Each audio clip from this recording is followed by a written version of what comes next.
తాకట్టులో ఉన్న బంగారం అమ్మాలనుకునే వారి ఇన్ఫర్మేషన్ ఇస్తే దాని వాల్యుయేషన్ బట్టి మీకు కమిషన్ కూడా ఇస్తుంది గోల్డ్ హబ్. మాయ మాటలతో బొరిడి కొట్టించి అమాయకుల నుంచి డబ్బులు గుంజేస్తున్నారు కేటుగాలు. ఒక పక్క కంటికి కనిపించకుండా కాజేసే సైబర్ నేరగాళ్లు, మరో పక్క మాటలతో మాయ చేసే మాయగాళ్లు ఎవరి టాలెంట్ వారి చూపించి కాజేస్తున్నారు. కొందరు అత్యాశకు పోయి మోసపోతే మరికొందరు అమాయకత్వంతో లూటికి గురవుతున్నారు. తాజాగా జనగామ జిల్లాలో ఓ కొత్త రకం మోసం బయటపడింది. పెట్టెతో పెద్ద మోసానికి స్కెచ్ వేసి అడ్డంగా దొరికింది ఓ ముఠా. ఆకాశం నుంచి ఓ పెట్టె ఊడిపడింది. అది మీ ఇంట్లో ఉంటే మీరు కోటీశ్వరుడే, దాంట్లో అద్భుత శక్తులు ఉన్నాయి అని నమ్మించి ప్రజలను మోసం చేస్తున్న వారిని పోలీసులు అరెస్టు చేశారు.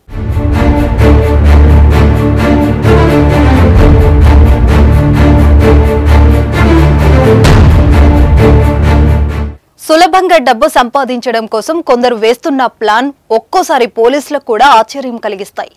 మనిషికి ఉన్న డబ్బు మీద ఉన్న ఆశ, దేవుడి మీద ఉన్న నమ్మకం, భయాలను తమ అస్త్రాలుగా మలుచుకుని దోచేసే దొంగలు రోజు రోజుకు ఎక్కువైపోతున్నారు. ఇప్పుడు జనగామ జిల్లాలో దొరికిన ముఠా ఇదే చేసింది. కోట్లకు ఆశలు చూపి దోచేస్తుంది. ఓ ఇనుప పెట్టెకు చిన్న సెట్టింగ్ చేసి బురిడి కొట్టిస్తుంది. శంకర్, ఖాసిం, అజార్, సాసీరామ్ అనే నలుగురు ఆదివారం సాయంత్రం ఆటోలో హైదరాబాద్ నుంచి వరంగల్ వైపు వెళ్తుండగా పెంబర్తి జంక్షన్ వద్ద వాహనాల తనిఖీ చేస్తున్న పోలీసులను చూసి పారిపోయే ప్రయత్నం చేశారు. అనుమానం వచ్చి వారిని అదుపులోకి తీసుకుని విచారించగా ఆసక్తికర విషయాలు వెలుగు చూస్తాయి. ఆకాశం నుంచి పిడుగులు పడిన సమయంలో ఒక్క అద్భుత మంత్రపెట్టె తమకు దొరికిందని, దానికి ఎన్నో శక్తులు ఉన్నట్లు పలువురికి చెబుతూ పలువురిని నమ్మించారు. ఎవరి దగ్గర ఉంటే వాళ్ళు ధనవంతులవుతారని చెప్పారు. దాని ధర 50 కోట్లు ఉంటుందని చెప్పి 5 నుంచి 10 లక్షలకు బేరం కుదుర్చుకునేవారు. వారి నుంచి 2 లక్షలు అడ్వాన్స్ తీసుకొని కనిపించకుండా పోయేవారు. ఇలా ఇప్పటి వరకు సుమారు 20 లక్షల వరకు మోసం చేశారు. తాజాగా వరంగల్ కు చెందిన ఓ వ్యక్తి దానిని కొనేందుకు ఆసక్తి చూపడంతో అతడి దగ్గరకు వెళ్తుండగా జనగామ పోలీసులకు చిక్కారు. ఆ పెట్టె పిడుగులు పడ్డప్పుడు వచ్చే మెటల్ ఏదైతే ఉంటుందో ఆ మెటల్ తోటి తయారు చేసినటువంటి పెట్టె, ఆ పెట్టెకి కొన్ని దివ్యశక్తులు ఉన్నాయి.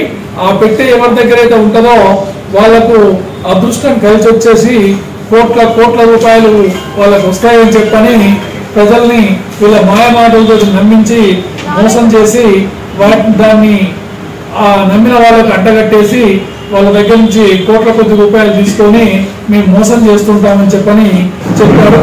ఈ వరంగల్ జిల్లాలో ఎవరో ఒక వ్యక్తి వీళ్ళ దగ్గర ఆ పెట్టెని 50 కోట్లకు మేము కొంటామని చెప్పని అడిగారట. అడిగితే ఆ పెట్టెని అమ్మేద్దామని చెప్పని దాన్ని తీసుకొని రావడం జరిగింది. లక్కీగా మా సృజన సైజ్ మా వాళ్ళు, మా సిఐ గారు మా వాళ్ళు ఆ యొక్క క్రిమినల్స్ ని పట్టుకొని విచారించడంతోటి వారి పన్నాగం అనేది బయటపడింది.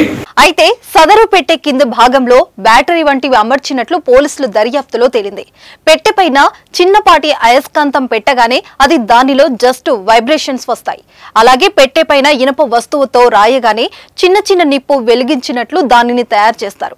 ఇలాంటి పెట్టెలను తరచూ తయారు చేస్తూ పలువురికి విక్రయించి మోసాలకు పాల్పడుతున్నట్లు పోలీసుల విచారణలో నిందితులు అంగీకరించారు. వీరి వద్ద నుంచి తయారు చేసిన మంత్రపు పెట్టె, 4 చరవాణులు, ఒక ఆటోను స్వాధీనం చేసుకున్నారు.